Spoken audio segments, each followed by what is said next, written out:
actually ever want. Beautiful. Episode 96 of From Everyone. I'm here with TJ Redding, my man. Thank you for making the trip back here. I think it was episode 66 last time you were here, so full 30 episodes ago. There you go. And it was probably about the same time last year. I was just going to back to today. Of course, we're promoting here Shoreline Summer Fest. I always want to call it Sad Summer Fest. I'm always like, no, that's the other one. Don't say that. That was the inspiration. So there you go. That's why I paused there. And yeah, I apologize for that. But Shoreline Summer Fest is happening here. It is in New Haven this summer. Tickets are $25. I believe it's like $28 after fees. So everyone likes to complain about how fees fuck everything. It's all surprising. It's like, no. $3 of fees feels very manageable and reasonable. We could do that. $25 here, 30 vendors, 29 bands.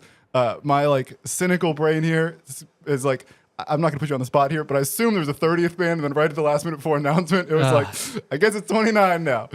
So I won't hold your feet to the fire there, but I appreciate the ups and downs of what's going on to make you a festival, and that to me feels like, a good little iteration of, it's like, even the day before announcements, it was like, all right, I guess things are still changing here.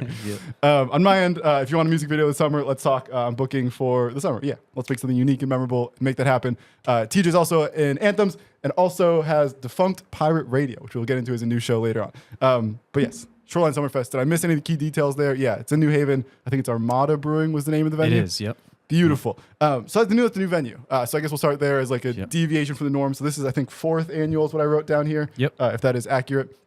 4th annual. So I assume this is some version of like growing pains. I assume that there's like, what motivated the move to the new venue? What made the new venue like the right fit for what you were looking for? So long story short, we had Stony Creek Brewery locked in for quite a while, almost like from, I think I booked that maybe in October for this year. Stuff was getting close, and I was like hitting them up saying like, are we good for this? And my buddy Sean was working there, so he was the one kind of going back and forth. Ultimately, there was like a scheduling error. That stinks. Couldn't make it work. They were like, yeah, not this year. And I was like, dang, that sucks. So I was almost ready to actually call it this year. There was a certain point where I had the email written, and I was going to hit send to everybody to cancel it. And then... How recently was this, or how long ago was this? This would have been in March. Yeah. That is very recent. And I guess, crazy. As we're recording this in, I guess, May, 2 months ago, which I think to some people is like, that's plenty of time. And it's like, you know better than I, but I have some sense of what goes into something like this. And March is like, things should be 100% set in stone by March, not like we still need a venue by March. Like that is very much cutting it close and get it, everything's to the wire there. So it was Austin, who works with Sean, as they're both partners in Hoax Brewing. Austin was like, oh, you should hit up Armada because they just got like access to use the parking lot or something. They had like a property of land that they were trying to use. We ended up not figuring that out, but I went over there the next day, walked through like kind of what I wanted to do, and he was like, yeah, cool. And I was like, that was easy. Okay. So it worked out that way. Then we figured out all the details over the next like couple weeks, but then I was right up to the wire. I was like, I was leaving for Spain in like mid-April. Okay. And 2 was that usually we announce the beginning of April. Yep. So it was coming down to like, I had a week to like figure it all out with him at Armada before we could announce everything. That's brutal. Okay. In that week, I just busted ass and got it all done. And then we announced it like, I think I like locked it in and sent it to everybody probably the day before.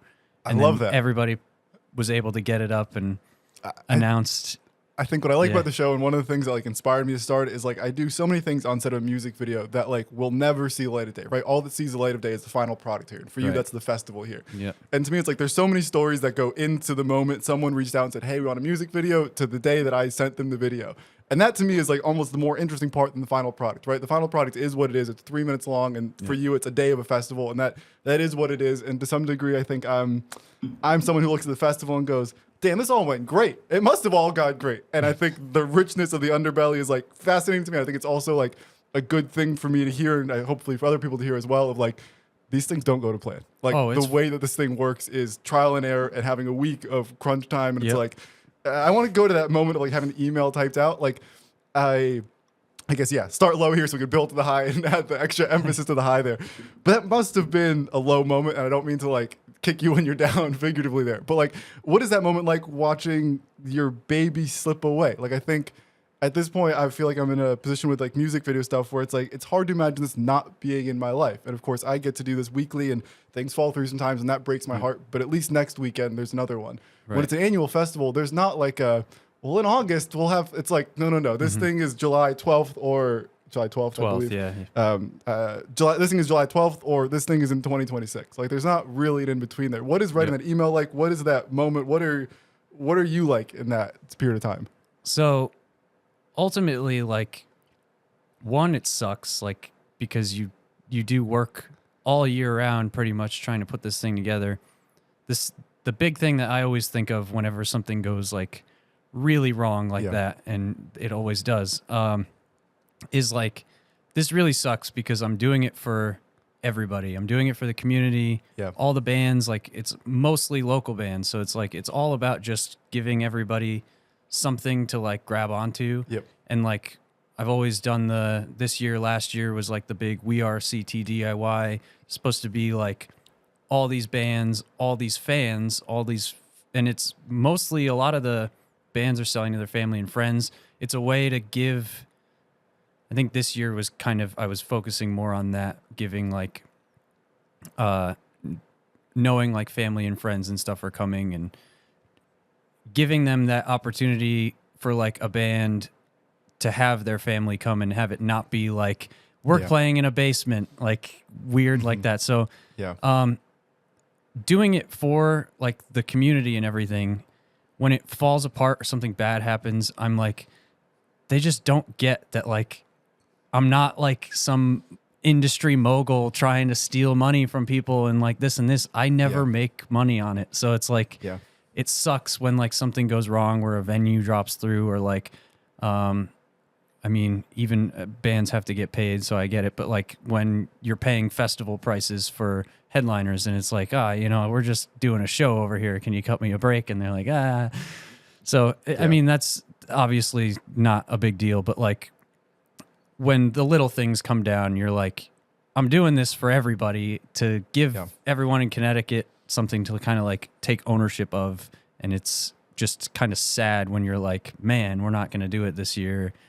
So it hurt, but then I literally got that phone call like 5 minutes before I was going to hit send on the thing. And I was like, this is just like a sign from above. I don't know what the hell. That. Yeah. So now, of course, that means it's going to rain the day. I was like, something like that. It may well, It better not. But if it does, it's rain or shine. So beautiful. It'll be there. And I think the party goes out either way. And I've been outside for a lot of events this April, and we've been rained on a bunch of times, and like people still show out. Like obviously thunder and lightning is the code red there, but that won't happen. That's not going to happen to you guys. That would never happen. The universe is always going to cooperate, even if the venue decides not to. Everything's covered too, so we're good. Like nobody's going to be completely drenched. We'll be fine. I can empathize with the like letting people down aspect of this. Of like, I understand that music videos are an expensive thing, and I would argue that I am as affordable as anyone. Like I would put my prices up against anyone and be like, I think I'm charging half of what a lot of people are charging, and I think I could charge double and still be within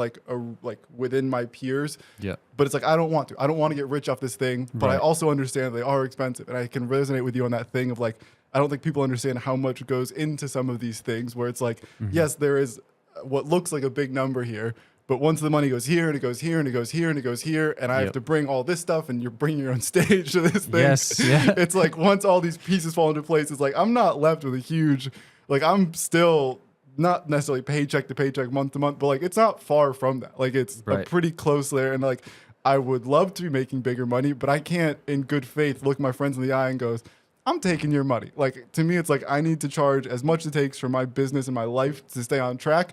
But I don't live an extravagant life. I don't go on vacation. I don't have nice clothes. Like I was laughing the other day. Like all my clothes are things I've gotten for free, like from events, from band merch. Like I've had them for years. Like that's what I wear. I don't like my money goes into this, and people see exactly where my money goes because it's all public. And like it sounds like it's a similar thing here of like with the festival. Like there's not a lot of money that goes into your pocket because it goes into the band's pockets. And I assume like maybe vendors or like whatever fees go into buying a venue and like all the PA and sound stuff, like all the other pieces that have to go into making this thing. I assume security is like a expense that people don't think about, of like someone has to pay the security guards to stand there, and like they're not cheap. They don't care what you're doing. They don't care exactly about it. Not, and so yeah, all these expenses that add up that people don't see. And so all of a sudden it's like, well, the tickets went up $5 this year. And it's like, yeah, well, you wouldn't believe how much everything else went up. And so the $5 here is kind of the least I could do. And I think in your case, it's probably a similar thing where like, I feel like I could charge double for my music videos and still be within the realm of my peers. You could charge $50 for this festival and it's still like a budget festival in terms like, I feel like I wish people appreciated more how much you are doing to keep this thing affordable and low cost. And like, I really appreciate how much 25 is on like the lowest possible break even point. And there's not, it's not a profitable thing in that venture. And I can appreciate the sentiment there that when things go bad, it's like, I wish everyone else knew how much. And people don't, right? That's the nature of any kind of business, any kind of entrepreneurship, is like, people are never going to know, and that stinks. And if you charge 50 and you were making a ton of money, people would still assume the same thing they assume with 25. Exactly, yeah. And that's like always been a big thing. Even from year one, we were like, what do we charge? And it was like, we could do, it started as a pretty small thing. It was really just like an album release show with a lot of bands. But as we were going into the second and third year, it was like, because of what this is, how we're marketing it, how we're branding it, all that stuff, it was like, I don't want to charge ever. If it's possible, I wouldn't ever want to charge more than like $30. So it's like this year specifically, wanting to upgrade, wanting to do things, my big pitch was like to sponsors and vendors, like, I'm doing all of this and I'm charging you guys what I'm charging you, because it's almost like a donation to a certain extent. It's like I'm doing everything I can to keep the price low for everyone so that more people come. And if you invest in this, you're going to get more people to actually pay for your stuff. I saw Scooped Up Jimmy was doing it. Has a very smart campaign here of like, they have their big show coming up at the skate park. And I wish I knew the date so I could promote that more directly. June 7th. June 7th. Okay. They have a big show coming up June 7th. And what they were saying, like, they very publicly were like, vendors, it's going to charge, I think, $20 or some very small amount of money. But that money goes into advertising the thing. And so by you paying us, you are feeding to this pot that will bring more people in the door, and then all these vendors make more money. And I thought it was very like, I thought it was like brave of him to be so transparent about it, but also very intelligent and very smart to be like, you're not giving me money, you're giving each other money here. Right. And hopefully this rising tide lifts all ships kind of thing, I think was a very smart angle. And I assume it's a similar thing for you, right? As you bring in more vendors, as you can pay for more ads, like everyone wins here. It is better for the bands, better for the people selling stuff. Like it's just a win-win-win all around, if you can get people to understand why this thing costs more money. And that's part of the thing with the skate park shows that Jimmy does, which are, one, awesome that he's able to do more than one per year. The fact that the town is on board and everything is awesome. But for most of them, we've used my stage for those. So it's, we kind of scratch each other's back a little bit. I don't have a way to transport it, so we throw it all in Jimmy's van. He brings it down there. We use it. It's kind of like an exchange for sponsorship. So I put up my banner in the back. But like, I mean, that's half of the game is like, I'm not competing with Jimmy, even though like anybody else would be like, oh, well, Jimmy's doing a fest, this and this. Like, I don't care. I'm like, I'm in a band. I just want to play music. I just want to like help people have more opportunities, especially for all ages stuff, which one he's doing, but also ours is both all ages. So like as much as I can do to help Jimmy without like having to pay thousands of dollars to help Jimmy, like I'm down to do whatever, and we always make it work. So I'm bringing the stage there. He's bringing it to Shoreline, and we have a system figured out now where we can just kind of help each other. I think it's very wise of both of you, right? Because I think, one, everyone at June 7th, if that goes well, and by all accounts it will, Jimmy's good at what he does, that will be a successful event. And so with that in mind, it's like, you don't think everyone there is going, can we do this again next month? Is there an option? Is there somewhere we could go? And one person makes a new friend and goes, well, I'm going to this thing. Can we go to this thing? And all of a sudden it helps out. And I think also this helps year to year, right? I think whatever success your festival had last summer, people are going, damn, I kind of want to do that again. And then Jimmy pops up with this thing and it's like, all right, well, this is different, but let's go. This is going to be a similar event. Let's have a similar fun. Let's make more friends, more good times here. And so, I think it's wise to be cooperative in this environment, because if you're competitive, then you're both losing in this. Yep. Like And that is how most people end up losing, Yeah. is because it is, there's no competing. We're all just a bunch of people looking for avenues to play music to anyone who's willing to hear. It's like, I always get frustrated when like local bands or like the DIY scene, whatever it may be, whatever genre, start getting like jealous or things like that. I'm like, just have fun with it. Like I did that for way too long in a band, just like going through all that shit with everybody, and it's so frustrating. The odds of becoming some huge band are so unlikely that like just do what you can to be as popular as you can around here, if that's really what you want to do. But regardless, don't put other people down because you're feeling in your feelings, you know, like I'll play with anyone for any reason at any time. I'm not going to turn down a show because they're not big enough or like stuff like that. I hate that. 100%. I assume there is the natural instinct here, though, to compete against yourself. And I assume there's some part of you going, year 4, how do I make it better than year 3? And I'm the worst. I'm so bad at that. Unfortunately, you're good at what you do, which makes it very hard then to improve year over year, right? If you were terrible at your job, be like, well, I got to beat square one.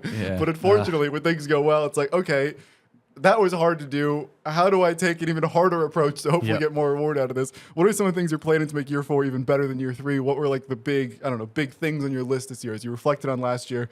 And I guess part of this question is like, what do you think last year you looked at and went, that didn't quite go how I wanted. I want to make improvements here. What were the big things that, coming into this year, you're like, all right, this is going to be better. I'm going to do blank better. Last year, the biggest thing was can I swear? Please. Please do it extra. Fuck the town of East Haven. Okay. That was... They're the ops. For sure, they're the ops of the podcast now. Number 1, never doing anything in East Haven ever again. Okay. That was the most brutal thing I ever went through in my entire life. Actually, like the most brutal thing ever. 1 week before the fest happened, the town was like, where's my piece?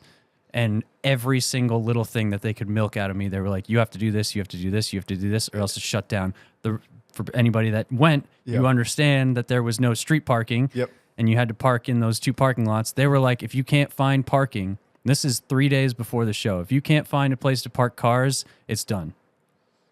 And I'm like, okay, we're going to figure it out. Yep. And Thanks, I'm guys. like, I'm going into the town hall. Thank God I work like... I think it's 6 minutes from the East Haven town hall. So I was going back and forth. I was screaming at the zoning guy. Like, I was just so mad at this point because I'm like, I announced this in April and you guys are calling me 3 days before saying I got to figure this out.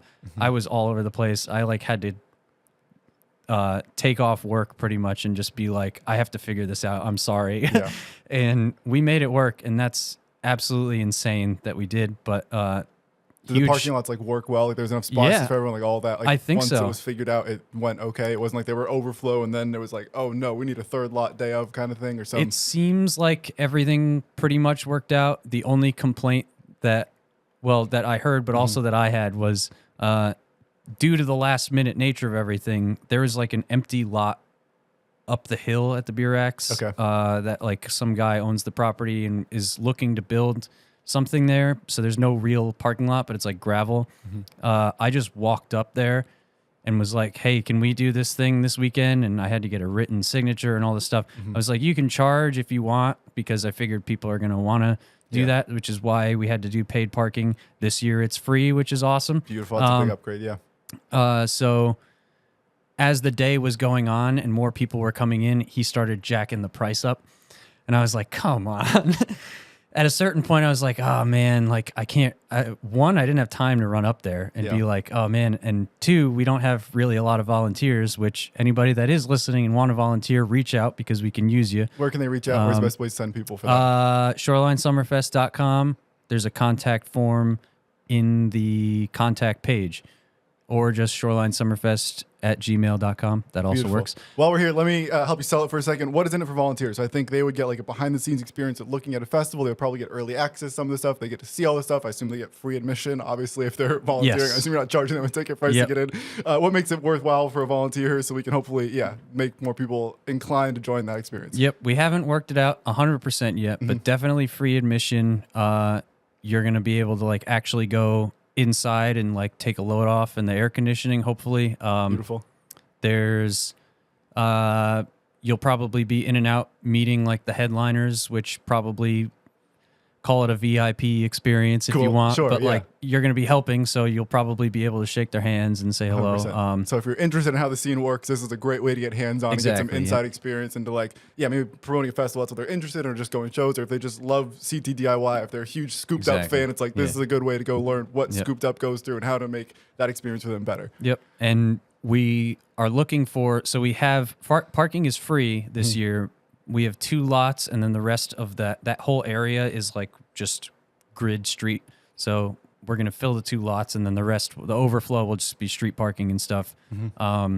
We have to staff the lots with 2 people. So if you want to see Scooped Up and you want to volunteer, you can volunteer and tell me that you want to be there for Scooped Up, and I'll make sure you're not working the parking lot while Scooped Up's playing. And that's just like, there's 4 people. So it's that's not necessarily what you'll be doing, but there's plenty of other things we have to run around. It's just like having hands.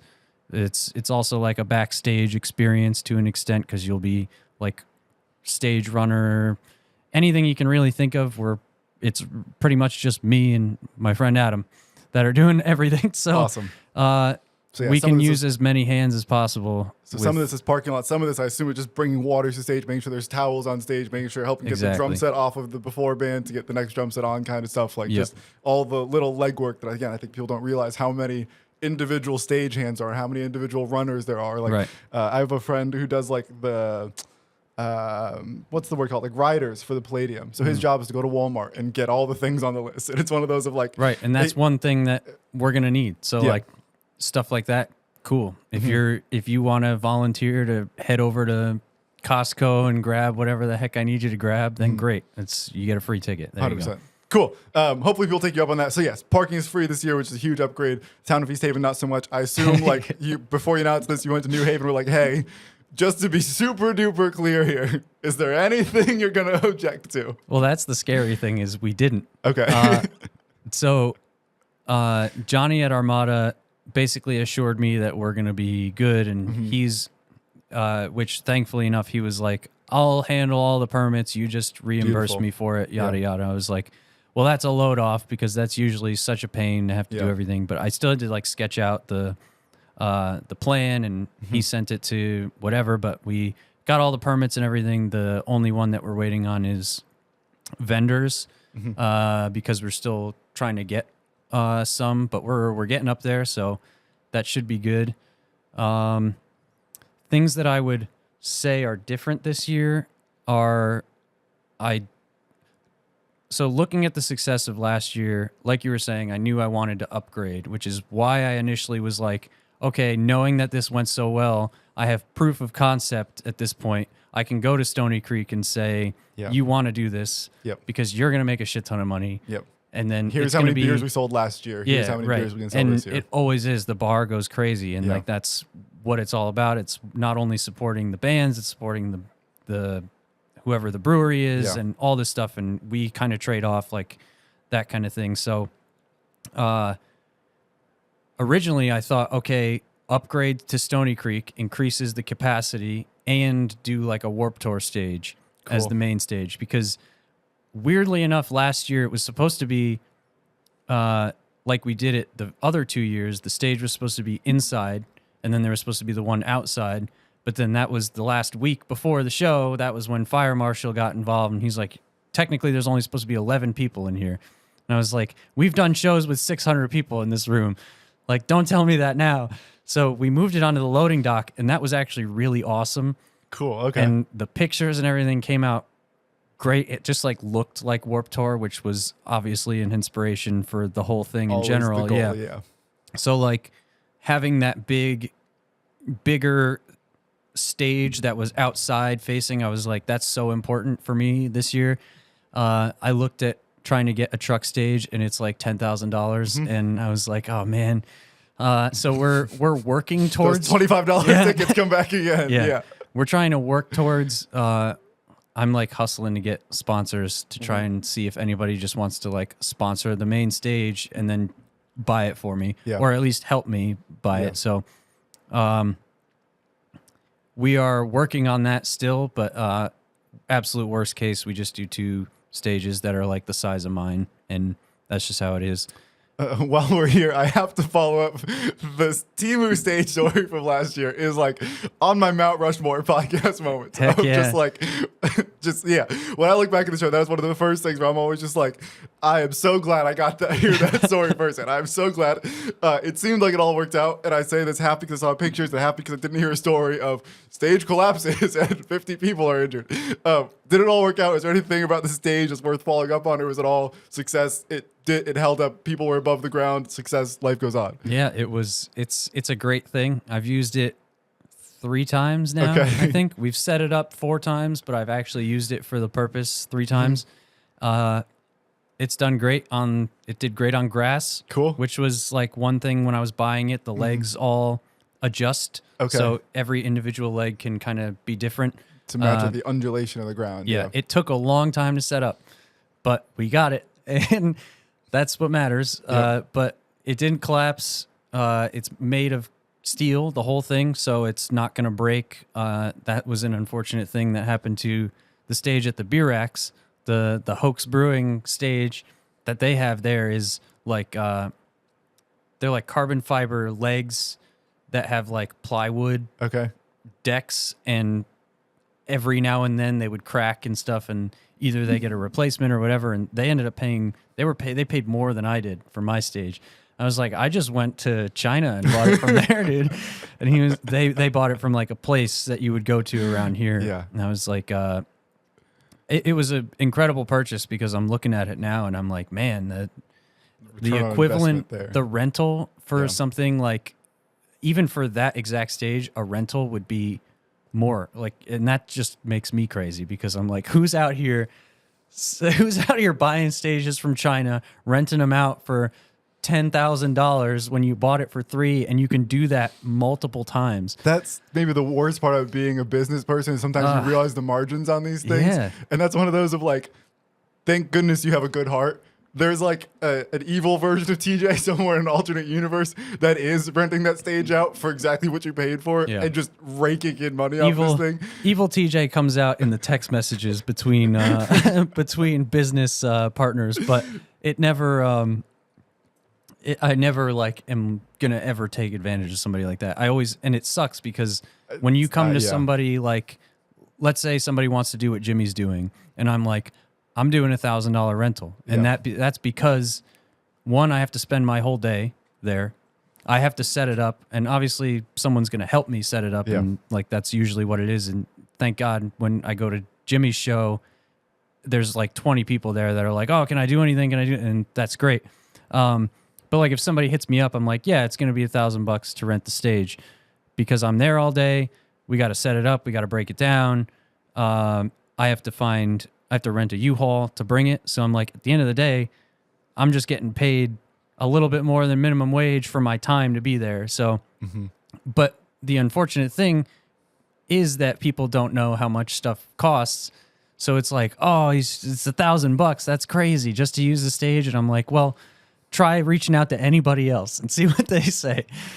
So like, that's what hurts me. Going back to my original point of like, it's all for us. Like I'm doing this for everyone. So like, please somebody do me a favor. Rings true in my soul as I look at like some of the green screen stuff I do. It's like, I understand what this number looks like. Ask anyone else to make this for you. And I swear you're going to be very grateful for the number I offered you. I'm doing my best to do you a favor. Yeah. But I know it's high, but like I'm trying to, I'm not ripping you off. Everyone else is. It's like, that's the kind of thing that always grinds my gears. And rightfully so. Yeah. Cool. So the stage all worked out last year. We're improving the parking. Is there any like major improvements here? So I assume that like, I don't know if there's, I think there's more bands. Last year was 20 bands, and this year we're close to 30. And again, I am dying to know about the story of the 30th band, but maybe that's an after podcast kind of story here. I have it. But if you're open to share, I'm open to hear it. But I assume it's someone bailing. I don't want to force you to tell a negative story because I try to avoid negative stories here because it's like, I don't know. To me, it's like I want this to be a positive place, and it's so easy to come on here and talk shit about everyone we've encountered with. There's plenty of people who deserve to have shit talked about them, but I'd much rather, talk about building everyone up and be like, they'll get their comeuppance or whatever when it's coming. Yeah, I don't. The big thing. Definitely, that's a better thing. So we tried this last year and it didn't really work. Everyone that was involved in the festival got free water. Beautiful. That was what I knew. I wasn't going to make like a vendor who already paid to be here pay for water on top of that. So I was like, okay. It's like, if you want water, come and find me at the merch tent. So like the Shoreline tent, we have the water there. That's where we were selling the water, because they wanted to. We were selling the water basically on behalf of the venue, pretty much, so that we could keep the lines separate. Yep. So I was like, you come to me and I'll just give you whatever. And afterwards, it was kind of like, it seemed like there wasn't an access to water. And I was like, okay, well, if that's an issue, then scrap that. Hydration station this year is just what we're going to do. We're going to have a hose set up and fill like a Gatorade coolers and cups and stuff so that people can... One, we don't want anybody dying. That's obviously huge. Permits wouldn't like that. Yeah. Yeah. Lots of other problems, but right. And then just knowing that you can have access to water is always good. So like, that was a huge thing that I was like, if there was any issues about that, I don't care about whatever money was made. We're doing free water. That's like a non-negotiable. So there's a hydration station. There's going to be more vendors this year. I think we hit like 25 maybe last year. Cool. I'm not entirely sure, but I'm shooting for like 35. Originally, so at Stony Creek, part of my upgrade plan for this year was going to be a third stage. So we were going to do, another order from China. I know. That's what you think, right? I was going to do that main stage. Then I was going to set up my stage also outside on the other side of the venue. Yep. And then inside in the tap room was going to be like acoustic, just on the floor. Cool. Okay.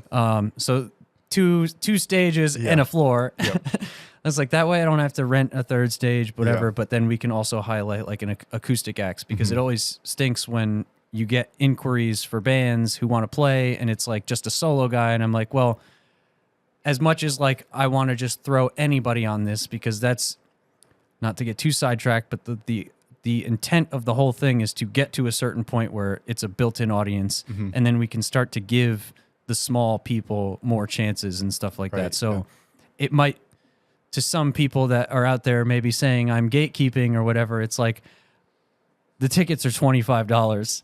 I'm putting out like $25,000 on this thing out of my pocket. I was like, I need to book bands that I know for sure can sell me some tickets, and they're getting paid based on what they're selling. So it's like, I'm not ripping anybody off, but it's like, again, it's a give and take. It's like, you're still going to make a decent payout for the day for hustling and doing your work, but there's an unlimited cap to how much you can make.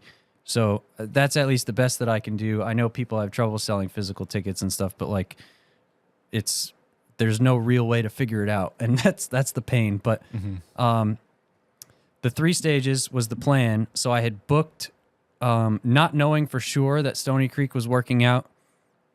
I had only booked 2 acoustic acts, and then I booked up both stages.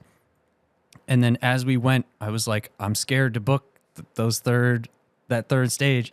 So it ended up being that I had to cut, it might have been more than one, but the 30th band was supposed to be my friend Billy. His brother plays in a solo project. He does like pop music. It's super cool, but he plays acoustic under the Other Realm. I had reached out to him and was like, yeah, let's just have you on. I don't care. We're looking for acoustic artists. And I was like, let's do it.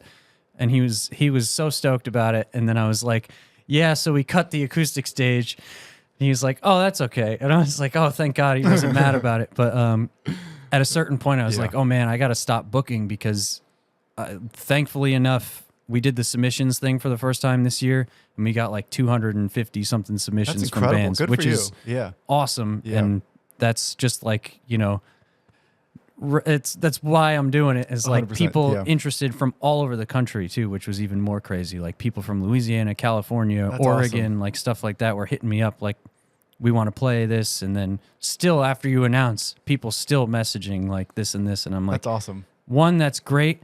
2, I wish I could put you on. But then that's another thing, like the out-of-state bands, they're not going to bring anybody. So it's like that's the 5-year plan, is like get it to a point where we can start putting more out-of-state bands on. And I did try to do that this year. Usually I've only done like 2 or 3. I put like 5 or 6.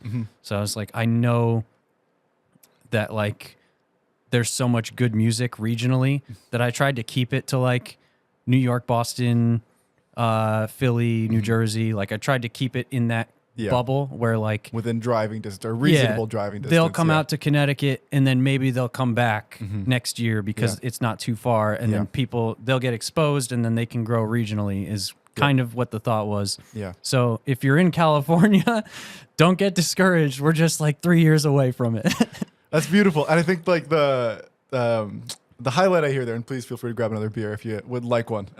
I will get there in a second, or do my best to get there in a second. Oh yeah. But I think the other key there is like, I think what we all want is respect from our peers, right? Like there's ticket sales, and there's vendors, and there's other metrics of success here and other things that define the festival as a success. I think the biggest one is when bands are telling other bands like, hey, you want to be a part of this. And I think when you have 250 people reach out to be a part of it, I think that must be like the best metric of success of like, it's not just the fans that are coming and having a good time. It's like the people that you're doing this for, the most like tight-knit community of it. And like bands talk, and like I think we're talking about 250 bands, it's easy to be like, that's a huge world. And it's like, the more I'm in this world, the more you realize that like this world is so small and it's so interconnected. And like some of them just saw names and I'm just going to take a chance on a festival. I would bet a lot of them have some connection to someone who played the festival or saw some video of it or something that like makes them like, they're not just taking a chance on a festival. They're saying, I want to play TJ's festival. Right. And that to me must be like the best metrics for success. It must have been like really rewarding to see that many submissions file in. And I assume with events like this, whenever you open submissions, you're going like, I could get 3 and I would be happy with 20. That's what I was thinking. I thought genuinely I was going to get the bands that played last year and then 10 more maybe or something like that. Because I was like, nobody ever really gives a shit about the stuff I do. Like I can accept that to a certain level. Sure. And then this year or after last year, it really felt like we did something cool. And I was like, this is like the first time that's ever happened to me because that's beautiful. I blew my chance in high school. This is a side rant, but like I can't wait for it. I made the shittiest album like of all time because I was just getting into music and like all this stuff. I made such a terrible album. Shout out Matt for helping me with that. But we recorded it on an iPhone with they had an iRig system, which was like it plugged into the aux cable of your phone, and you could plug a guitar cable into it. Okay. We recorded an album like that into an iPhone. It was a piece of garbage, but I still love it to this day because of the nostalgia. I sold that to everyone I knew, and they all bought it.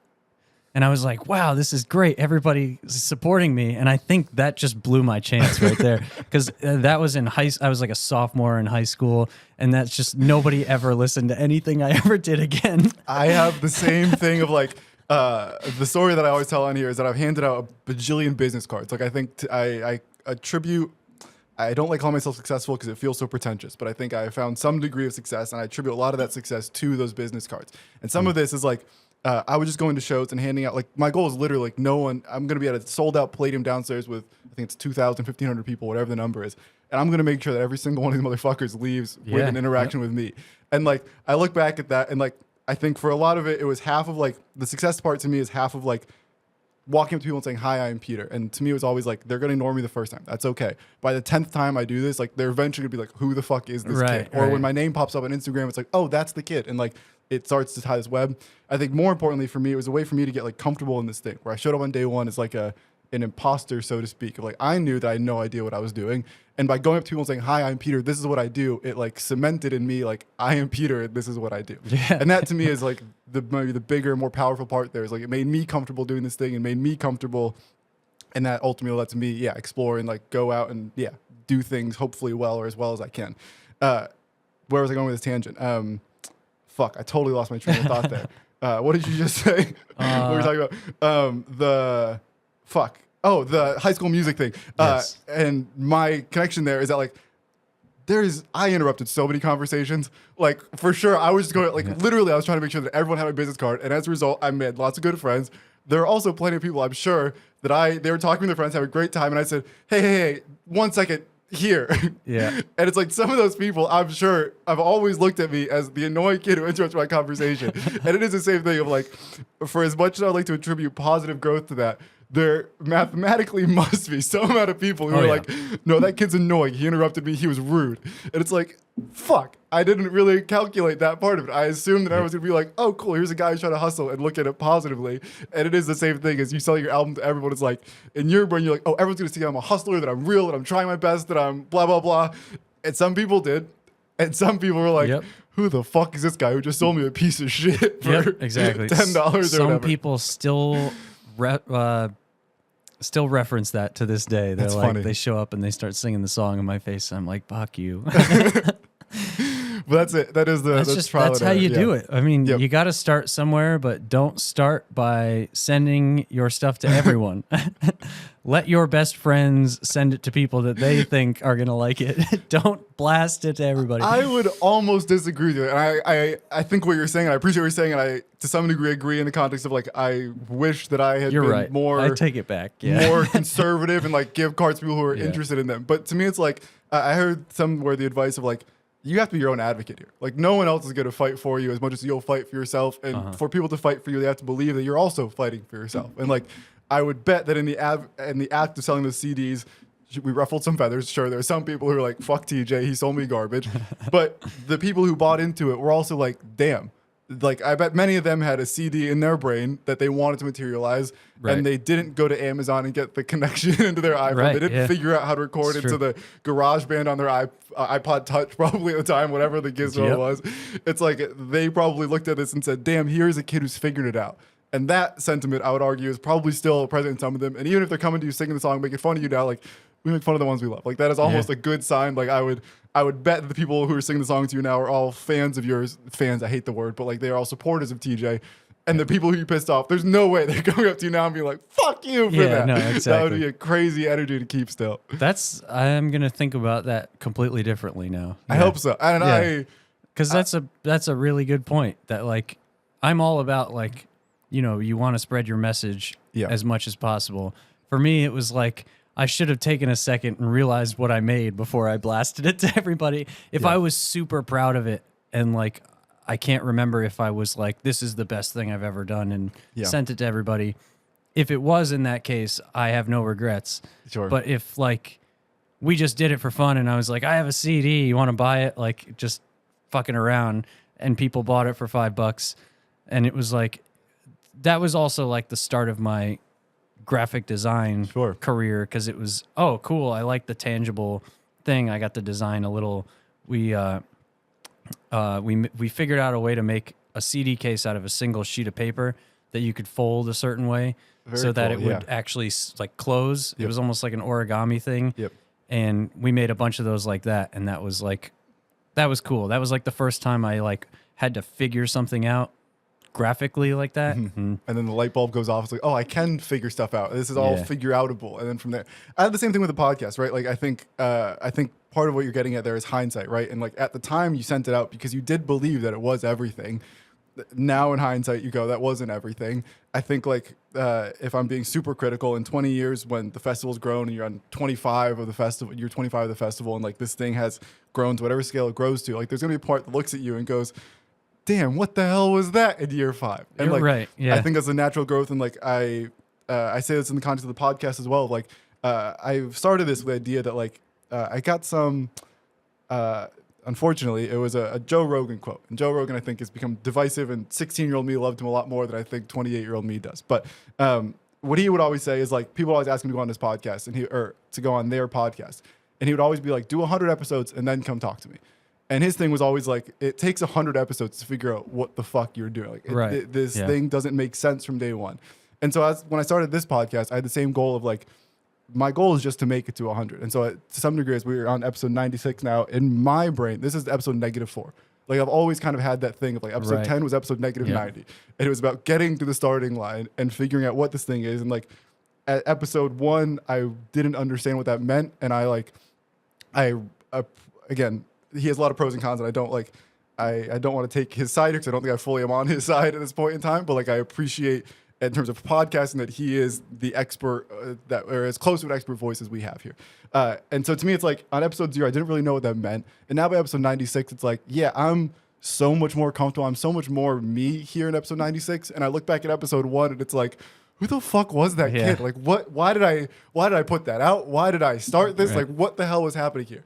And I'm sure by episode 200, by episode 304, I'm going to look back at this moment right now, this conversation we're having right now, and go, why the fuck? What is this stupid set you're on? Like, why did he say his name? I like this set. I think this is great. At some point in time, we look back and go, what the fuck is that chintzy little shit in his basement? Like, that's how this thing goes. And so I think, like, that perspective is giving me a lot of, like, comfort of, like, yeah, all we can do is be the 16-year-old TJ here. Like, all we can do is be the sophomore in high school. Is like, no.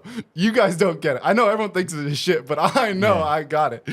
And to me, it's like, that's all we can be, is that 16-year-old. And I try my best to still be that 16-year-old version of me. It's like, I don't know what the fuck I'm doing, but I have to believe that I do. Right. And that's the only way to get to the year 25 of Shoreline Summer Fest, where this thing does make sense and, like, materialize in the way that you know it can, that, like, everyone else is still, like, can see to a degree. But not the way that you can from the first person inside of, like, oh, no. There's the vision here. There's the thing that can materialize that, like, to some degree only you're aware of. And, like, I can see it. I wouldn't have you here if I didn't believe what you were doing worked. Like, I wouldn't talk to someone if I was like, yo, this shit's mid as hell, right? But, like, yeah, there is also the first person bias there of, like, really only you know what this thing can and will become. And I'm excited to be a part of the journey and watch it continue to grow there. Yeah.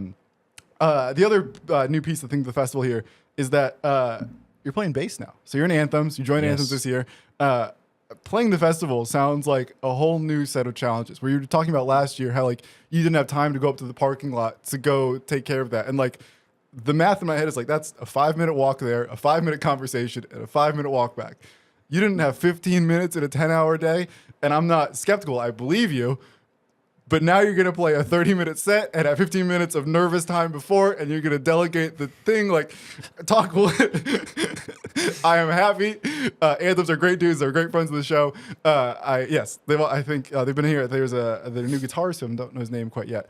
But he's not been on Shane, here yet. Shane has not been on here yet. But he will be on here someday. That is on my, I have, like, a list of names, and he is on the list of names.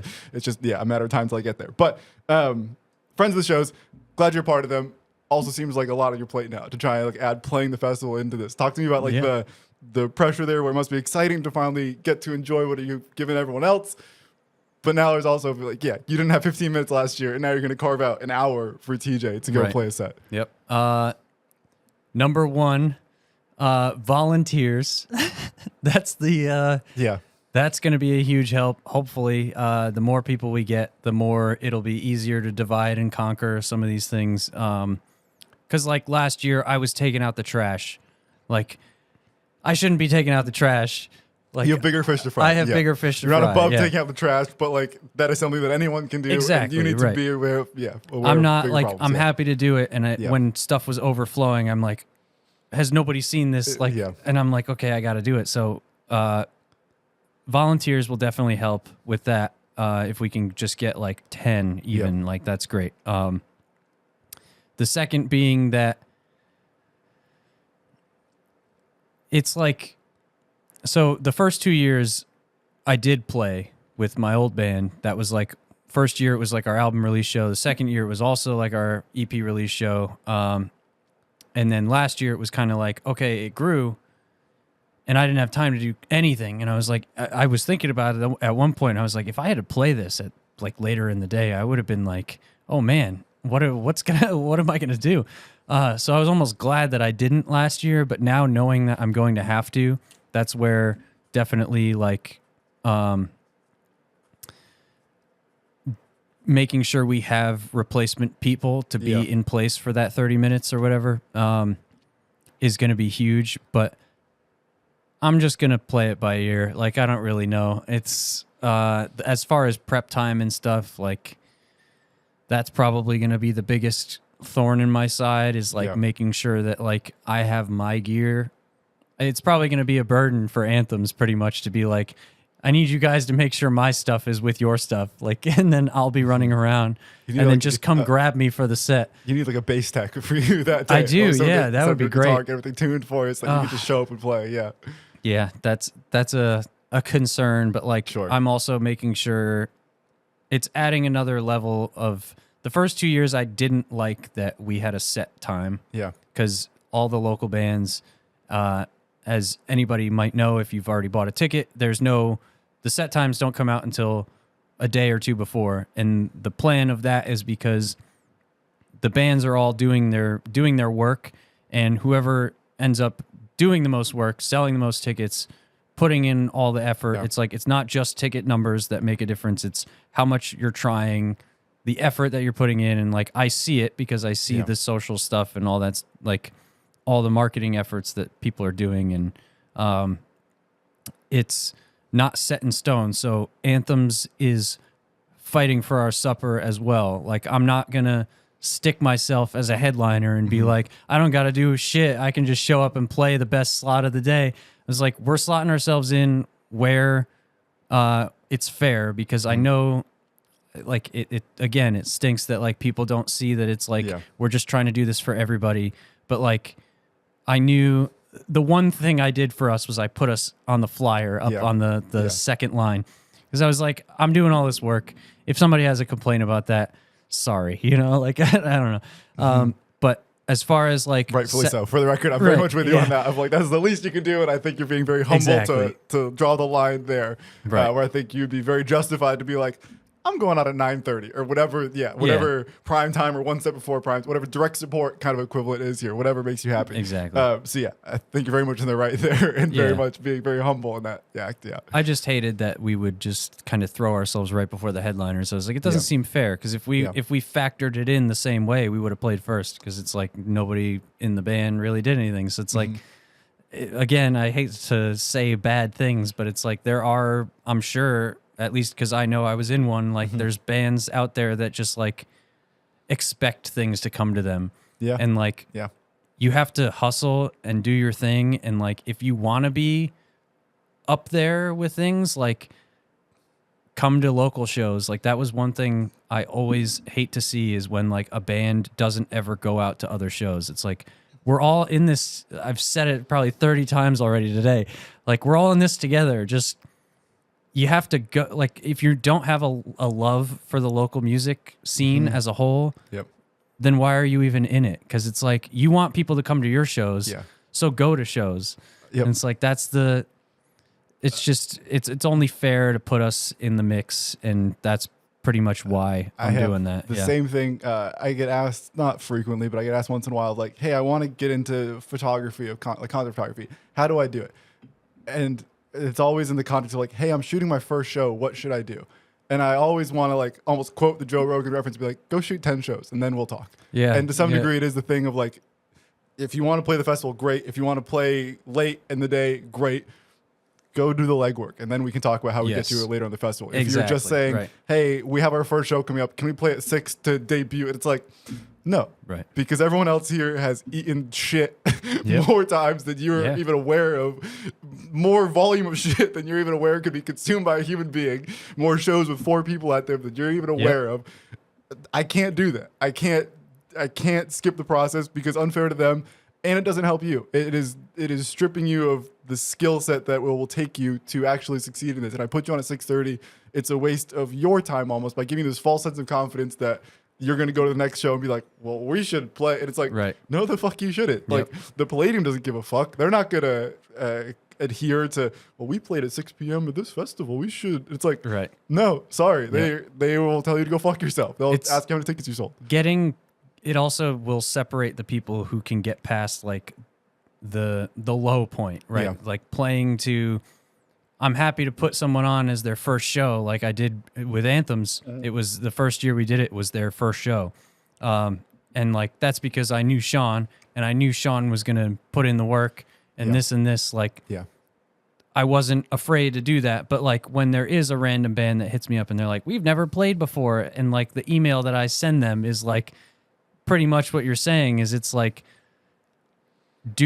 keep hustling, do this year, apply again next year, and if it works out, it works out. But it's like, you also have to know that you can get through that dip before you actually like are legit involved in everything. And I think you have to be brave enough to be the 16-year-old TJ who's selling CDs. That like whether you Yes, know right. whatever you think they're good, even if you know it's shit, you still have to be brave enough to go out there and talk to someone and take their $5 for the CD.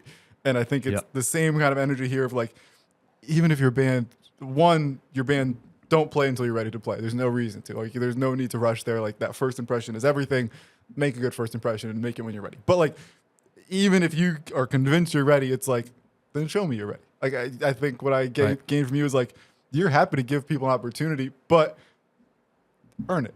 Like, I can't just hand out opportunities here. And there is also like this fine line that I think you've alluded to of like, you have to kind of protect your product to a degree where you want to give opportunities on.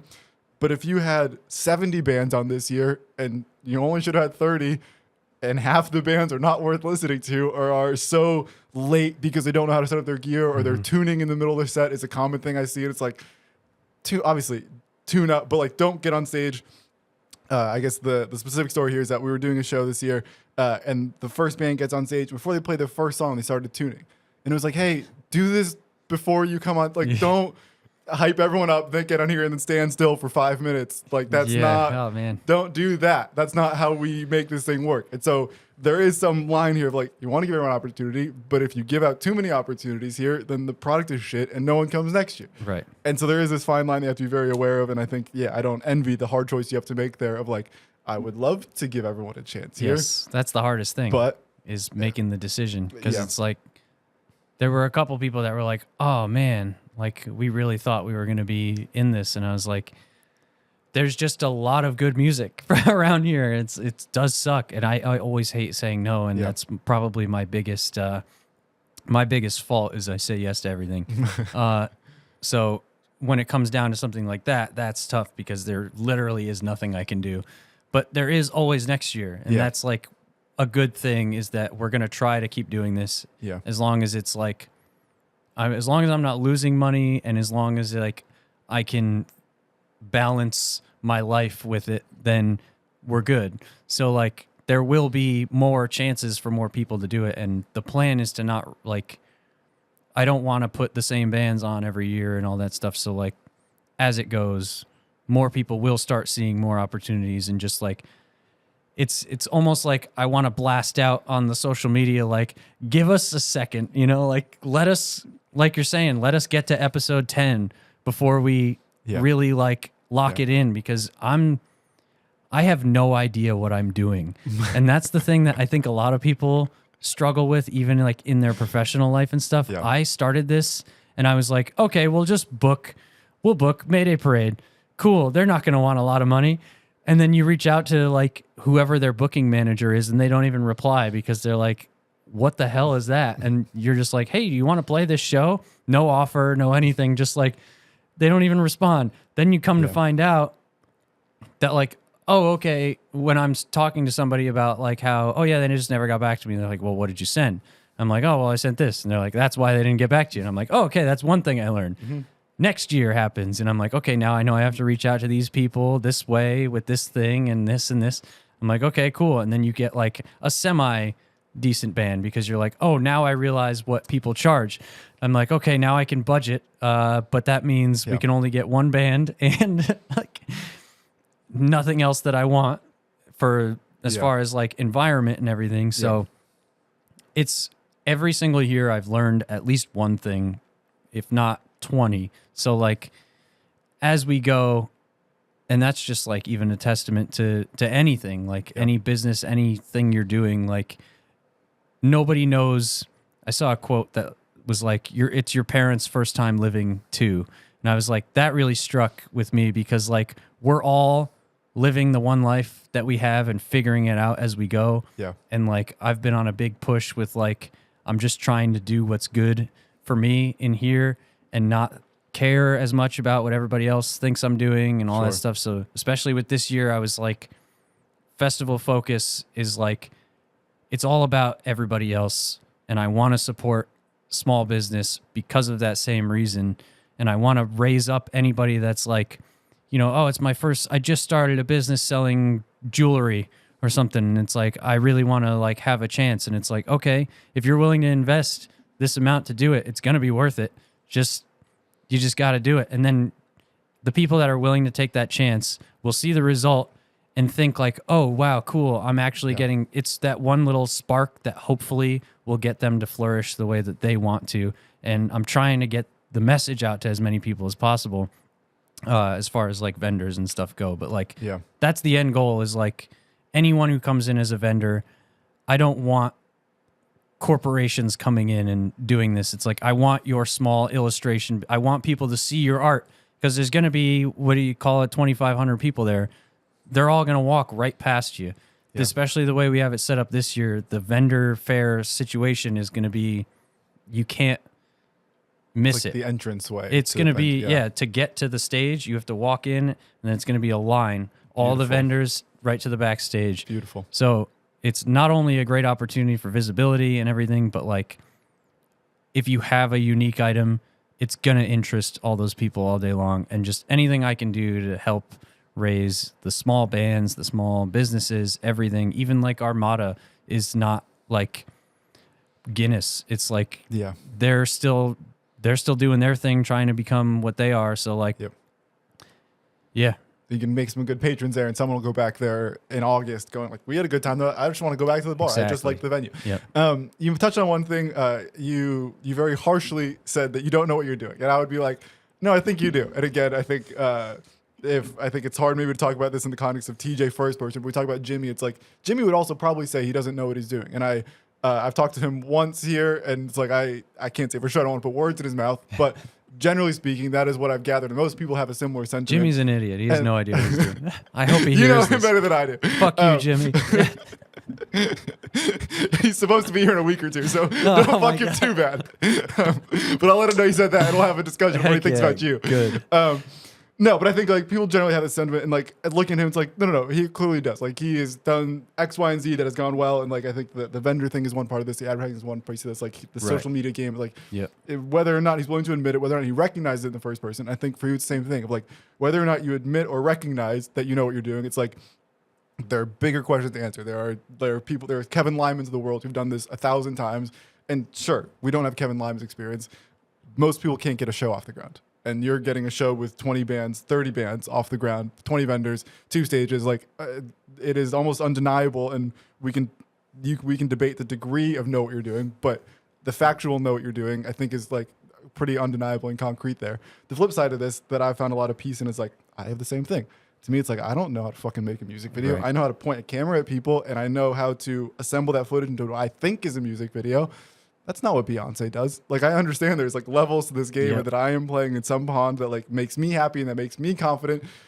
Me and Taylor Swift not playing the same game here. Taylor Swift has people film, like she has body doubles go film the video. They send her a video, and then she goes, hey, change the part to 30 seconds. And they go change the part, film the whole damn thing. And it's like, we're not playing the same game. That is what I've heard. Wow. I don't know how accurate that is. I would assume that her time is worth so much money that makes sense to me. Yeah. Where like it sounds outlandish, but knowing the scale and like how many shows and how many plane flights and all that, like, it wouldn't surprise me at all if that is true. It would save her a 6-minute private jet flight. We'll get to that. We'll get to that for another time. But the flip side here that I've like gained a lot of empathy for myself in this moment here is that like I'm 9 years into photo. I'm a 9th grader. And when I was in 9th grade in high school, it's like I thought I had it all figured out. I also didn't know jack shit about anything. Yeah. For all that I thought I knew, I know that I didn't know anything. Right. That's a great perspective. And so if you're a 4th grader here, it's like 4th grade's cool. 4th grade, you're like, damn, I'm almost in 5th grade. I got this shit all figured out. Right. And you're 5 years away from going like, I'm in high school now, and I was a moron back then. Right. And like that, and I also I played soccer growing up. And again, I put this in the context of like when I was a 5th grade soccer player, I was like, dude, I'm him. Like I think I'm him. And then it took a while to be like, oh, my bad. I'm sorry for the shit I said when I was in 5th grade. I didn't quite have it together. And so it's giving me a lot of empathy of like, we're adults now, and so we'd like to think that we now know what's going on. When this venture starts, that is kindergarten. And it's not a whole lot different of like, however much addition you could do in 4th grade, it was nothing compared to the calculus you're doing in high school. And it takes time to get there. And that has given me a lot of patience of like, yeah, it's okay to be bad at this thing, or it's like, I think I'm good at this thing. I think there's still a whole nother world that I haven't tapped into.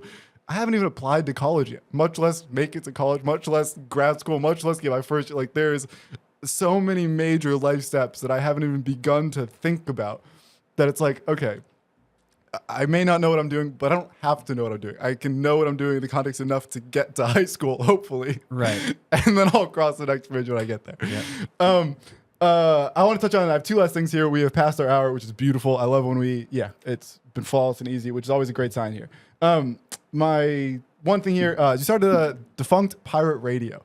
I assume defunct is a play on like defunct. Like I assume that there's like a word play there. I guess my first question here is like, where did the name come from? Which is, I try and ask questions that are more intricate than that. I try and ask more articulate questions that other people may not ask. I can't ask any other question to start. Yep. Then where does the name come Makes from? perfect sense. So me and the drummer from my last band, who's one of my best friends, him and his other friend, who's also like in our friend group, we were like, I think the idea to like start the radio show style podcast had come up, and that was like a plan to do something like that. We were discussing names because like the idea of pirate radio, like as pirate radio is like it's copyright, whatever, like etc. So his Discord name is DuhFunkt. And I don't know where it comes from or what it is, but I pitched that. I was like, we got to do something that's like personal, maybe, and then easy to find if you know how to spell it, at least. But like you looked at Shout out SEO. It's always a fun game to play. So that's pretty much how the name came about. Was he was like, I want to start a pirate radio, and I was like, okay. And then we were pitching names around, and I was like, what about just like DuhFunkt? He was like, oh, that works. Yeah, cool. And that's pretty much the whole thing. Beautiful. Yep. I'm curious about your journey of starting that. Where again, I earlier this episode, and I guess coincidentally now, talked about how episode 1, I was like, oh, I think I got this. And for me, the history here is that like I guess the backstory here is that before the podcast, I work with a production company that does like shows for colleges, and so those videos are like the recaps of the college concert mostly. And a lot of it is just, a concert recap video. But like, I think the underlying thing of that is like that video goes to the school to say, hey, spend money on this again next year. And you're with the concerts, with the college concerts, I think we're talking 6 figures, like pretty comfortably here. And so it's not just, hey, spend money, it's spend $150,000 in this thing again next year. Actually, go to 170 next year. It's worth the extra 20. Yeah. And so my job is mostly to show the students, like, look how much fun this was. Next year when the thing comes around, I put the video out and we can say, look how much fun last year was. Come. There is also a piece of like the funding layer of academic funding is always tight. It's always trying to be cut. Yep. And so there's always the layer of like, let's make sure that they are aware of our value. And the way that I do that is by interviewing students. So it's a lot of the 5-10 minute conversations of like the student government, whoever helped put the, like whatever student body helped put the event on. And also I try and interview just like attendees of the events. And so through this, I've done hundreds, if not thousands at this point, of 5 to 10 minute interviews before the podcast that kind of gave me the context of like, if I can talk for 5-10 minutes with a random 18-year-old who may or may not be articulate, and sometimes we're at Harvard and they're going to get very articulate students. Sometimes we're at a public university and the students, we're going to have some hits and misses in there. And some people are just like, I just wanted to come drink with my friends. And like getting that person to be articulate is tricky. And so like I went through that dance so many times. By the time I sat down here and it's like, I'm talking with someone I really care about, someone that I really enjoy, about something that I also really enjoy. All of a sudden an hour became very simple to do. I think this started more like 45 minutes and now maybe it's closer to an hour 15, but like it was a very simple leap. I think for you, it might've been a difficult thing where I assume there's not the background of interviewing. There's not the background of like on camera conversation that makes this make sense. What is like episode 1? Like how does this thing kind of get off the ground? What's your experience as a host of the show? So the 3 of us, we started a group chat. This would have been probably like the end of 2023, maybe. We had all decided we were going to go to a bunch of shows together for 2024. So we started a group chat. It was the year of the concerts was what it was. And in doing that, we kept sending each other new music and stuff like that. So it started as like a, because we always send albums to each other and we all have a similar wavelength of like, we like albums. We like to listen to them from top to bottom, and that's just how we work. We're not necessarily like playlist people that are, we don't love singles. The concept of like just a band puts out a single and it's like, I'll probably hear that on the record or I'll never hear it again is kind of how it works. At least for me, I know for sure. So that I think was what I kind of had no involvement in the founding of it. I'm just kind of there, but that was definitely where it came from, where he was like, let's do this. And I was like, absolutely, 100%. Like, I enjoy talking about music with them. Like, we were always doing long car rides and stuff to go snowboard and to shows when we were playing in the band and like listening to music. And he would show me a bunch of stuff. And I'm like, dude, quit gatekeeping me on all this stuff. Like, and then when we started that group chat, it was like, okay, anytime somebody finds something, we send it in. So it almost naturally happened, which is great because then there's no, like, it doesn't feel like work, doesn't feel like this. But then we saw it as an opportunity to also tie it into the same mission as the festival with, like, every episode we want a local band feature. Every episode we want, or like originally I think it was every other episode we want a guest, but then we found that like doing a guest is awesome because it's a cool way to, like, when the guest comes on the show, we have Jay picks 5 songs, then it was I pick 2, Tim picks 2, and then the guest picks 1 as like any song ever, and then their song. So we have 10 songs that we're gonna play, and we have them on the whole time, and we get their reactions to everything. And it works like a radio show where we'll play the whole song, we'll talk about it, we'll get a reaction at everybody, we'll talk about things. Maybe we've heard it before, maybe we haven't. We're experimenting with a bunch of different like formats and stuff. We've done. I don't know if you're familiar with Discogs, the collection. If you collect vinyl or CDs and stuff, it's like a database for all that stuff, like physical media. They have a thing where you add. All 3 of us have our collections logged on that website. There's a button to hit like random selection. Gotcha, so we did an episode like that, and that was super fun because it's like we don't know what we're getting. We just hit random. It gives you something, and you're like, oh man, that's like. So I was a big CD head growing up. Like I still have an enormous box of CD. Like I still like the physical media, and I guess I'm bad about it now, or less into spending money on it now. But through high school, and then somewhere when I'm in college, when I'm around 20, this kind of like ends. And so now on my on my phone, I have like Spotify where I listen to most of my music, and then I have like the music app. And that app is like a time capsule. It stops when I'm 20. It's my favorite thing to do on a drive is just go to songs and put shuffle. And it just shuffles those 5,000 songs, whatever the number is, of all the CDs. Yeah. And it sounds like a similar game that I enjoy playing. So I can resonate with the emotion there. It's fun to be like, oh, fuck, I haven't even thought about this thing in forever. And I still know every word. It still takes me back to the warm place of hearing it for the first time. And, I'm a crazy nostalgic. So like in the first couple episodes, I was like, I got to play this. But I only get 2 songs. So I'm still like milking that to a certain point. Sometimes I'll hear something new and I'll be like, oh man, I got to put that on. But mostly it's like, I really like that we all kind of, it's just our conversation that we normally would have. And then we're just recording it and putting it out. And it's like, same thing with how I have been approaching music lately is like, I'm going to do whatever the fuck I want, how I want to do it. If it's not fun, I'm done. And that's it. So like, we're just talking and I enjoy talking to my friends. So like, we're talking about music. We're talking about like past experiences, the way that they connect to things. I get to hear about more. I get to learn more about my buddies, this and this. It all works out. And we're just having fun talking to each other. And that's like, it's cool if people listen, but if you don't listen, I truly don't give a shit. Like that's just, and that's the most important thing that I'm 100% diving into that lately. And that's my thing.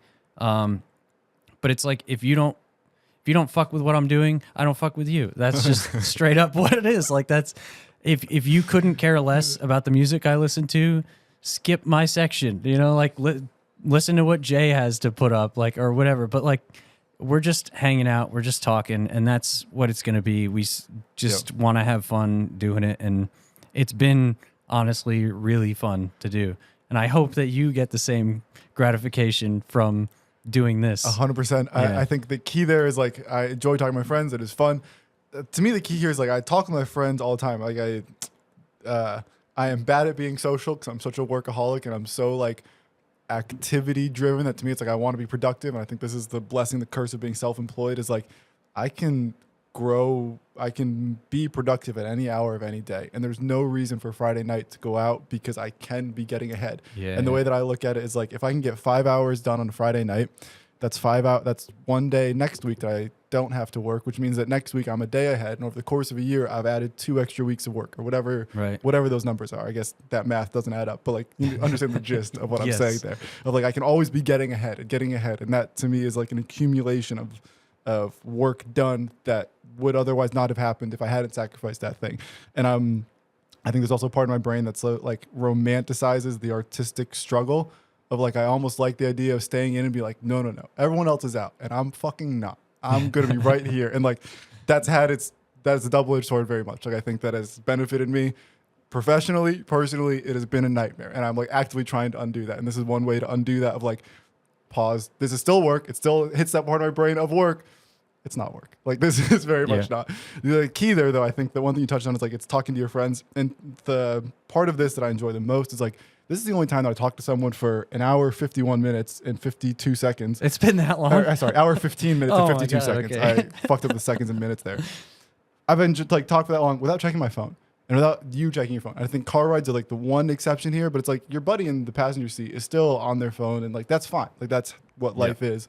This is the only time I talk to anyone for more than 5 minutes without someone distracting or someone walking away or like, that's life. That's okay. Like, but that's the world we live in now, is that like there's 100 things to be aware of. And that's fun. I like sharing memes. It's fun to be like, look what the fuck I just saw on Twitter. Like, these are all good things, but like, it's rare that we can just talk and just be in the moment. And like, I think that's the biggest gratification of this. And the thing that I've enjoyed that like has made this sustainable for me is like, oh, we talk. Like, we get to depths of conversation that wouldn't have happened in other places because a buddy would have walked in and it's like, that's great. Let's add more people to the conversation. But it puts a limit on where this conversation can go when there's variables changing.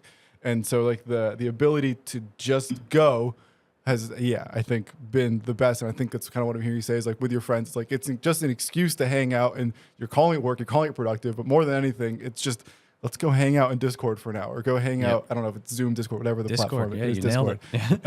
Let's just go hang out here for a little bit. And like, normally someone's playing games and like, that's cool. Go play your games. But then their brain's going to go to the thing of like, fuck, I just blah, blah, blah. And like, then the conversation changes. And like, this is the only way to some degree of like, by calling it work, you then can keep the conversation like insulated from all the outside shit. And there's something very beautiful in that. That's cool. Yeah. Thinking somewhat of it as like work, but like good work is definitely what has kept us kind of doing it. We just scheduled out like all the way to August. Beautiful. And we're hoping to have like, we haven't reached out to the people that we're hoping to have on yet, which is probably not smart, but we were like, we'll put them here and we'll record on this day. And it's like, who's to say they're available? But like, we planned at least out to August when we're able to record. And like, I'm looking forward to it. And that's like, what's good about it. And like, I do try to do the same with everything I'm doing now. Like, if there's a design project that comes in, I'm doing my best to be like, if I know that I don't really want to do it or like this and this, it's either there's that weird like balance of, because I don't want to do it, I could overcharge and say, all right, this much money to make it worth it. Or I just say no. And then I try to recommend. And that's been more so of what I've been trying to do is like, I know so many people that do like similar things. And like, at a certain point, it's like, I don't want to rip you off and I wouldn't rip you off. So like, why am I going to do that? Let me just say no and pass you along to somebody else. And it's like, you're going to be happier. I'm going to be happier. Maybe I lost out on a little bit of money, but like, if it's not fun and it's not like worth the time, then why even bother? So once it becomes a job, it's over. That's kind of what I've accepted. Yeah. And I've just I've dove in head first since at least like it had to have been since before or after I was here last. Like I've really tried to live by that because it's all just, there's too much to worry about all the time that like, why even bother? Just do what you can and have as much fun as you can while doing it. 100%. I love the sentiment there, and I'll wrap up here on having as much fun as you can. I'd like to ask about like what we're currently learning, interest outside of music here. I wanted to check in. I'll open the floor after, but before I wanted to check in. Last time you were here talking about hiking the Appalachian Trail, you said you had gotten through some of Massachusetts and Connecticut, or most of Massachusetts and Connecticut. Is that still a thing you're working on? Is that still like have you gotten to explore more of the Appalachian Trail? And I asked because it seems such like an aspirational goal, but it also, I think you're a person who will hike the whole Appalachian Trail at some point based on your work ethic, your ability to get stuff done. It seems like it will happen. Has it continued to happen? Is that still like on the to-do list here? I would absolutely love to do the whole thing. That would be like, I think maybe like a lifetime project. The lifetime goal. There's no way that I would do the whole thing in one shot like some of these people do. But me and Jay, who does the podcast with me, he's gone every time I've gone. So he's repeated some spots. But he got me into it. We started doing all this stuff. We may go Memorial Day weekend.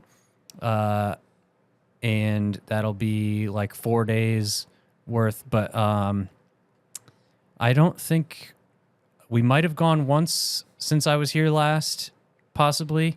I don't know. Actually, we haven't. I haven't gone since I was here last. But that just sucks because I was like, we should go, and then the festival and stuff took up a lot of time, and the weekends were tough, and you try to do like a 3-day weekend so that you can get a little more time, because if you leave work on Friday at 5 p.m., you get to the place you want to go, because you have to park a car at the end and a car where you stop, so you have to drive all the way to where you're going, then turn around and drive back, so you end up like it's a mess. So like, especially hiking Mass, you get out at 5, sun goes down, call it 8:30 in the middle of the summer. Mm-hmm. You're driving all the way up to like northern Mass. It's like almost 7. Then you got to drive all the way back down, because if you're doing especially like a 3 or 4 day hike, that's 20 miles a day. It's a long drive back to the other car or where you're going to start. So then you're hiking from car to car, and then it's always weird. So like doing a 3-day weekend or a 4-day weekend is what we shoot for, because then we don't lose that extra day. But like that, the hangs are the good part of it. Yeah. So like, it doesn't matter how long it really is, but he was busy, I was busy. It didn't happen last year, but I've been pushing him to try to go this year, because going alone is weird. I haven't done it, but I know that that's like, if I slipped and fell and broke my leg, that would really suck if I was alone. Yeah. So like that kind of thing, deep in the woods, like camping is tough. Yeah. Okay. Anything else? Is there anything else you're looking forward to outside of? So I assume at this point in the year, it is the festival, and probably more festival than anyone could ever really want to work on in one single go. And I'll use those words, and I won't force you to say those same words here. But I assume, at this point, it is just overdrive. 110% of your time is going to that. 110% of your mental energy is going to that. Is there anything after the festival? Is there anything like outside of work and outside of the festival life that you're like looking forward to this summer? Is there anything else that you're like, I don't know, have you, like, I know you're in graphic design, have you got into like screen print, or I guess you are in screen printing. Is there like a different avenue of graphic design that you've gotten into recently or over the winter maybe? Like, is there anything else outside of the things we talked about that you're pursuing or interested in or curious about? I'm looking into doing, so I didn't touch on this before, but the festival booking process, I had originally done Stony Creek. That fell through. I had another one lined up that I'm not going to name just for the sake of whatever, but then their landlord basically said no. And I was like, oh my God. And that's what prompted it's done. The email, I'm going to send the email. And then that's when I got that call. But that other place is still down to do stuff, just not at the scale that we wanted to do it. So I was like, oh, that's cool. I have 2 ideas that we're going to try to run with, and I'm just not sure how to make it work quite yet. But we have the Shoreline Fest. I know that I have at least some idea of what I'm doing with that I can put that in a small basket and do that at that other place. Cool. So the plan is to do possibly another festival that's like half the size, more like year 1 Shoreline Fest kind of thing. Like it'll be 10 or less, one stage in a small parking lot kind of thing. But it'll be cool to throw like the bands that reached out to me that I couldn't put on the Shoreline Fest, it's like this is more of an avenue to throw more bands, to give more opportunities out. Beautiful. And then I'm also working with Chris from Take the Flame on possibly another one. Cool. At a different spot up in northern Connecticut that may that'll be probably like an end of summer thing. Cool. If it works out. We haven't really talked a lot of details. It's a new idea, but that'll be kind of leaning towards more metalcore, hardcore stuff. So it's not competing with myself, but doing also like, I know that there's a lot of metal bands that want to kind of do the same thing that we're doing with the Shoreline Fest. Might as well make another avenue for that. So like, beautiful. Just Salt Jacket booking in general, I think for the rest of the year, that's going to be something that I'm looking into doing more of.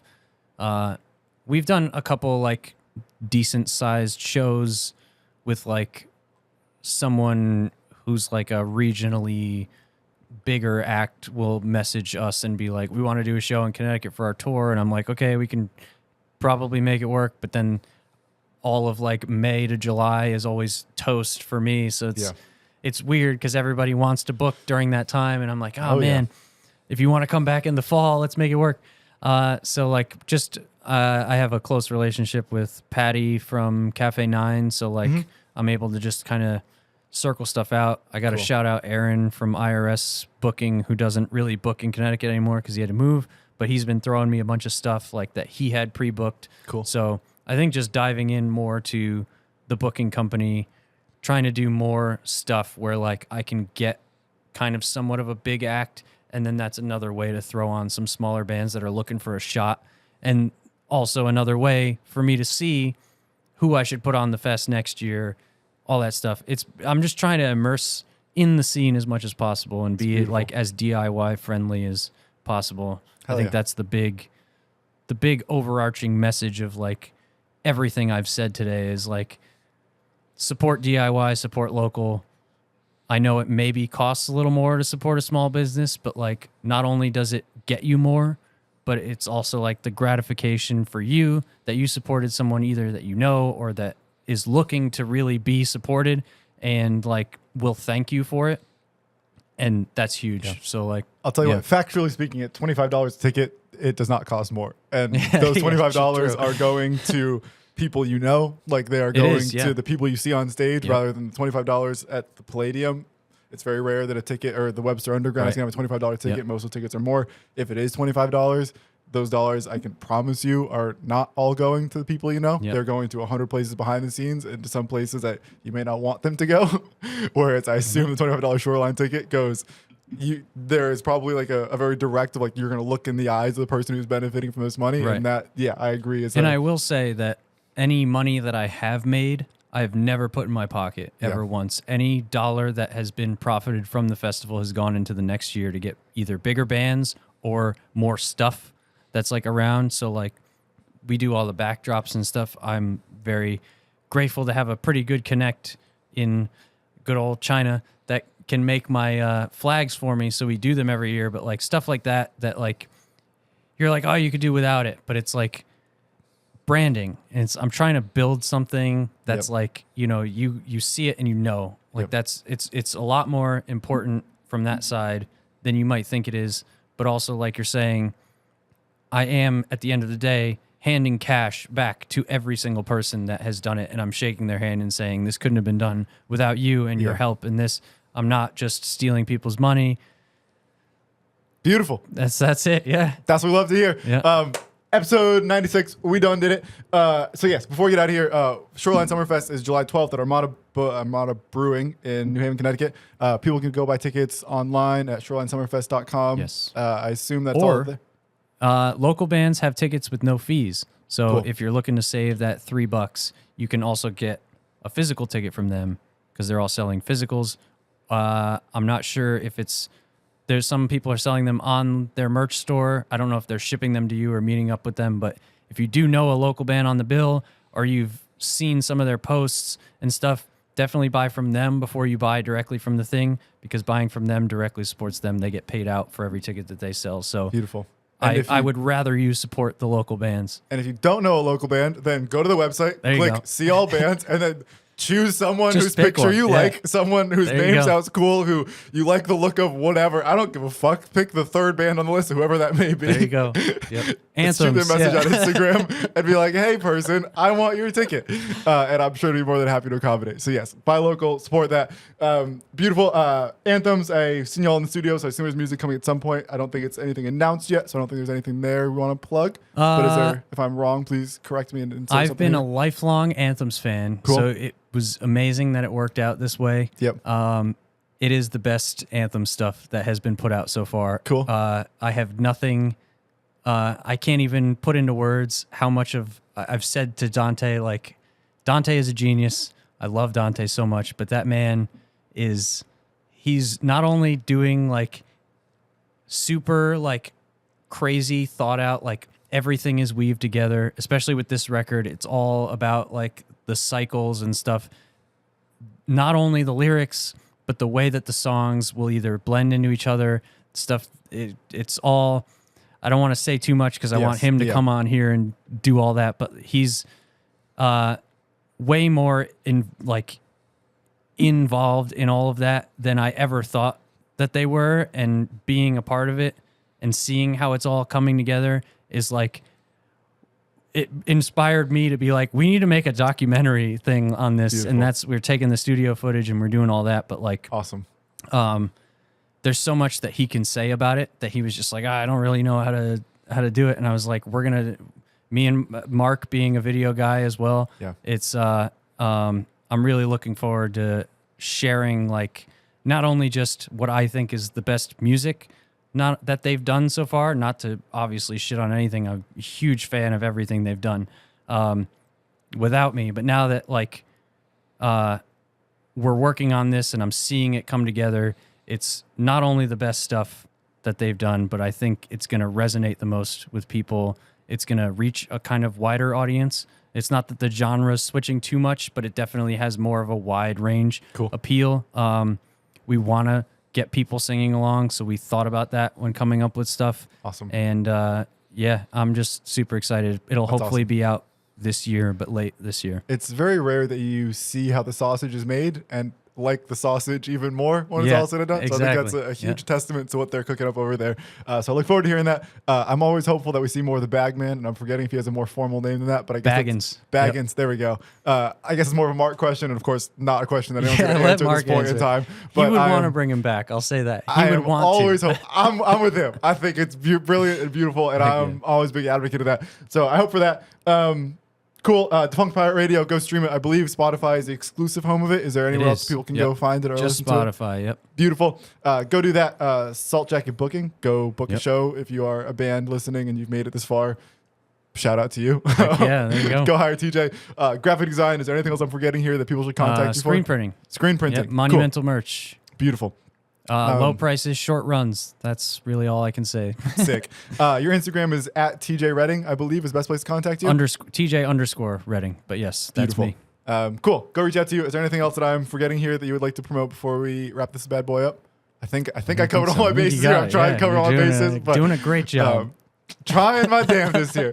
Beautiful. Episode 96 from everyone with TJ Redding. We done did it. Go support the festival. Go have a great life. Leave a like, leave a comment, because those things help. And I hate asking for them, but they do make me feel good. So go have a great life. We'll talk very soon. Bye, friends.